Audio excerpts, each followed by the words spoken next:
Now, with new developments in the Justice Department's probe into the January 6th attack on the U.S. Capitol, federal prosecutors are digging deeper into the actions of former President Donald Trump and other officials and the efforts to overturn the 2020 presidential election. The DOJ investigation is separate from the House Select Committee's probe, which also ramped up in the recent weeks. ABC's Faith Abube has the very latest.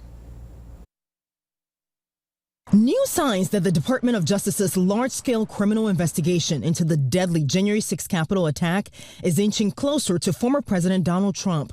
Sources tell ABC News in recent grand jury interviews with former Trump administration officials, prosecutors have sought information about Trump's role in the failed push to subvert the 2020 presidential election. Among recent witnesses, two top aides to former Vice President Mike Pence, including his former Chief of Staff Mark Short. This, as according to the Washington Post, in April, federal investigators obtained phone records of key Trump administration officials and aides like former Chief of Staff Mark Meadows. We will hold accountable anyone who was criminally responsible for attempting to interfere with the legitimate, lawful transfer of power from one administration to the next. Attorney General Merrick Garland, in an interview with NBC News' Lester Holt, indicating that does not preclude Trump, regardless of whether he plans to run for office in 2024. We pursue justice without fear or favor.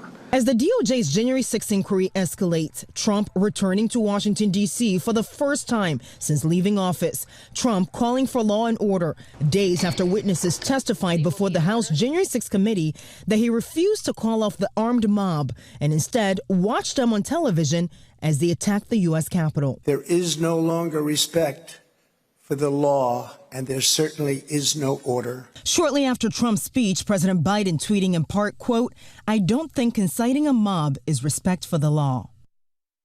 And the House January 6 committee also released a new testimony of former acting Defense Secretary Chris Miller. Miller denies claims by Trump administration officials that the former president ordered troops to be ready to deploy to the Capitol on January 6. In Washington, Faith Abube, ABC News.